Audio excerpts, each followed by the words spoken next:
klasemen grup B. Semoga saja. Semoga saja. Tapi langsung aja kita lihat untuk game kedua kita, EVOS Legends melawan Todak.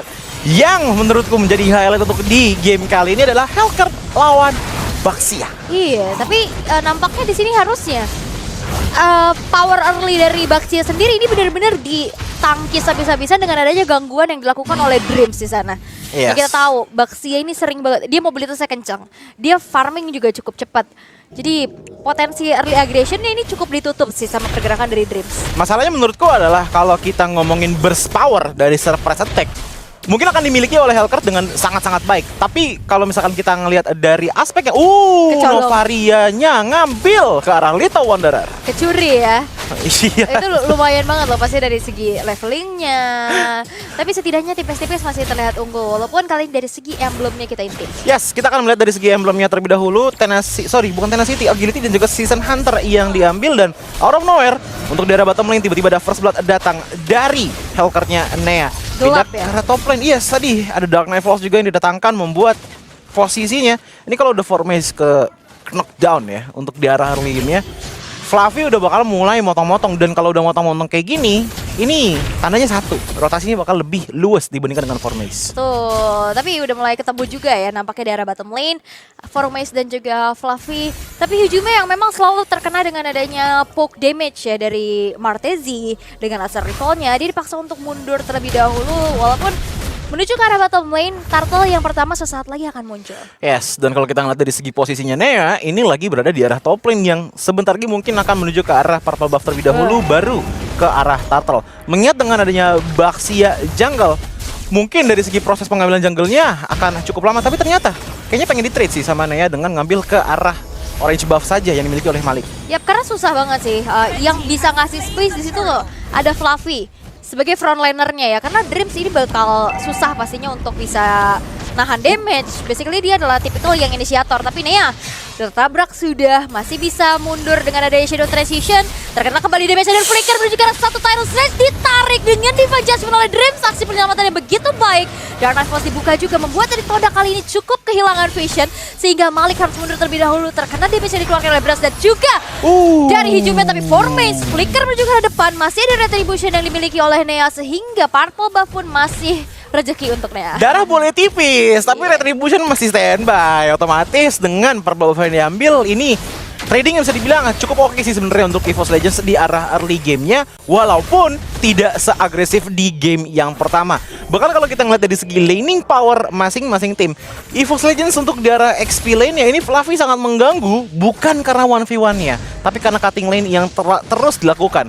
Sementara kalau kita ngeliat ke arah top lane, ini dari tadi kedua belah pihak marksman masih belum banyak yang dimanja ya, karena kita sering sekali melihat roamer masih berkeliaran di arah mid lane dan juga turtle lane tadi. Ya karena turtle di bawah ya. Yes. Dan balik lagi kita tahu Pakito bahkan ke Uranus aja dia bisa nembus damage-nya, apalagi ke arah Esmeralda. Tapi Thanos Revenge dan Thanos Rage, Dreams harus dipaksakan untuk keluarkan semua flicker untuk mundur ke arah belakang. Tapi Thanos Revenge juga balik kali ini di body block kembali dengan ada Nea, dan bahkan Dreams bakal coba dipaksakan. Tapi Malik, what are you doing? Terlalu dalam nampaknya sehingga menjadi pertukaran yang tidak adil. Sesosok jungler dari Todak harus dipunish. Hanya untuk roamer, Malik rela masuk ke dalam base turret, pulang ke base tanpa recall, hanya untuk seorang roamer. Menurutku ini agak-agak merugikan sih untuk teman-teman dari Todak. Tapi setidaknya untuk di arah mid lane ternyata masih ada sedikit skirmish yang terjadi dengan Hijume, tersisa tinggal 1 bar HP saja.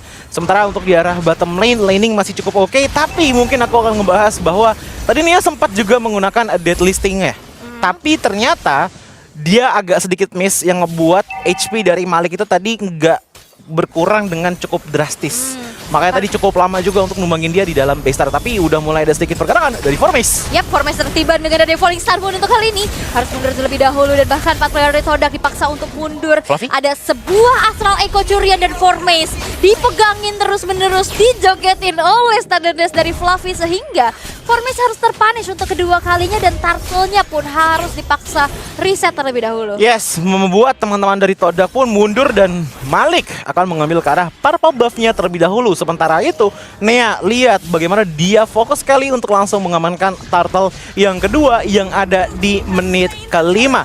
Bagi kedua belah pihak menurutku dari segi objektif ini masih belum kelihatan siapa yang bakalan mendominasi. Tapi dari segi team fight, apalagi lihat di arah bottom lane, Formase sudah mulai dihimpit oleh 3 player. Bahkan ditarik dengan Dreams, membuat killing spree pun didapatkan oleh Nea. Tarik dan bahkan terjadi adanya solo pick up kembali dan Formase gak bisa bertahan.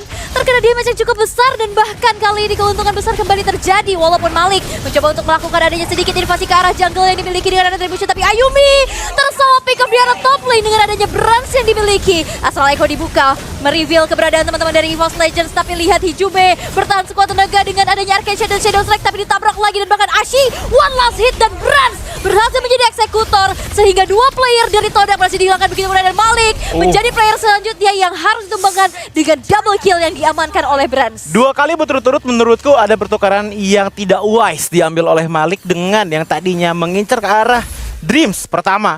Yang kedua ini mengincar ke arah Purple Buff. Tukarnya sama apa? Ashi tumbang, Malik tumbang. Yang ngebuat gap level udah kelihatan sangat signifikan. Inner turret hancur. 3 level perbedaannya ditambah lagi dengan inner turret yang dikatakan oleh Aul dihancurkan oleh Nea juga gitu loh. Jadi ini slow but surely kayak EVOS Legends tuh udah mulai apa ya, mengambil ataupun memakan perlahan demi perlahan objektif dan juga team fight power yang dimiliki oleh Todak. Lihat bahkan dari segi kill point pun ini 8-1 dengan perbedaan net worth di 7 menit pertama di angka 5.000 Ini gold. Neanya udah punya Malefic loh. Neanya udah punya Malefic nantinya.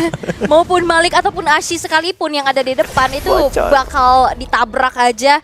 Tapi Turtle yang ketiga sekarang setup sudah mulai dilakukan oleh Malik sebagai garda terdepan juga pastinya untuk Todak di teror terus menerus, tapi retribution kembali terjadi dari Malik yang on point sehingga Turtle pun bisa diamankan, tapi Fluffy kali terjadi double jab dari belakang dan Dragon Force dengan adanya sebuah targeting yang begitu baik dari Nea sehingga Ayumi tanpa adanya escape ability karena flickernya pun masih dalam keadaan cooldown menjadi target yang optimal dan menjadi pick off yang sangat-sangat mahal untuk EVOS Legends. Masalahnya itu tadi Ayumi masuk sendirian kan, dia dari Samping arah dia. top lane, yes.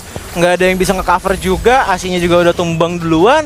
Yang ngejaga mentok-mentok Malik. Malik yang lagi sibuk bikin turtle. Formasinya itu tadi bersembunyi di arah rumput. Sebenarnya niatnya bagus untuk bisa minimalisir hero-hero damager dari EVOS Legends. Tapi ingat, ini Formasi sudah kalah 4 times. Baik. Ya, yang ngebuat jadi item powernya pun masih belum signifikan gitu loh. Kalaupun pengen melakukan ganking, itu butuh burst banget sih. Untuk bisa in and out dengan gampang, ya udah tinggal team fight prolong yang dibawa dengan draft pick oleh Todak. Bahkan lihat aja dari itemnya, ini untuk durability power Formasi itu baru cuman punya steel leg plates. Sisanya ada Hunter Strike dan juga adanya 2 dagger, tapi ya menurutku masih belum banget ini dari segi power. Tentu saja. Begitupun juga dengan Novaria yang baru enchanted talisman. Oke, dan again Malik ketarik dengan adanya sebuah Divine Judgment, melarikan diri dengan Tortoise Puissance yang sudah di pop up menjadi sebuah ancaman yang cukup berarti. Dan udah mulai di-trigger juga nih stiker-stiker kelas. Tapi Formase masih mencari posisi terlebih dahulu untuk melakukan adanya surprise attack kah di dalam satu buah rembutan? Ya, lagi-lagi oke. Jab dengan pasif yang penuh mungkin akan bisa memberikan sedikit bengkok HP lah kepada Brans ataupun Nea. Tapi kalau udah ketemu Fluffy, menurutku mending mundur sih. Dengan power dari Fluffy yang dari tadi juga udah oke banget. Bahkan Asis sudah menyentuh ke angka 6, membuat power dari Fluffy dari segi durability ya, ini udah cukup keras. Sementara Hijume juga dari tadi, ini sebenarnya silent assistant dari tadi. Main Arcane Shade aja di belakang, ngasih sisi sedikit demi sedikit, tapi udah berkumpul kan dari segi asisnya di angka 5. Mungkin yang paling berbahaya untuk sekarang ada di Brans justru menurutku dibandingkan dengan Nea. Yap, tapi Falling Star Moon udah langsung memisahkan peperangannya di mana Ayumi harus mundur dan Ashinya pun tertangkap sendiri di depan sana, terkena damage yang cukup besar dan Ayumi berhasil kembali di take down dan bahkan Malik satu hit terakhir lagi dan bakal dengan adanya Fluffy yang langsung dive ke dalam satu inner turret. Satu hit terakhir masih bisa bertahan tapi unstoppable datang dari Brans membuat 3 player dari Todak berhasil untuk dihilangkan dan menjadi free lord untuk EVOS Legends. 13-1 ini adalah pembantaian yang dilakukan oleh EVOS Legends hingga menit ke-10 di game kedua kali ini. Menurutku yang paling fatal dari Todak adalah damager mereka tidak punya space untuk melakukan engage, apalagi dengan Formase yang lagi dan lagi tumbang di menit ke-10 kali ini. Membuat damager mereka secara efektif itu tuh sebenarnya tinggal Novaria, tapi baru diomongin tumbang lagi. Iya, karena balik lagi udah gelap. Iya. Dia susah banget untuk kabur, apalagi kalau ditempelin Hijume ini. Dia kena efek terrifying, dia galau. Ya. Terus kalau ditempelin Fluffy dia kena slow pastinya. Dan ini maksimal banget untuk Nea dan juga Bransa sebagai eksekutor mendeliver damage dengan optimal. Apalagi dengan setup dari EVOS Legends ya, yang menurutku rusuh banget nih. Ada Falling Star Moon, ada Divine Judgment gitu loh.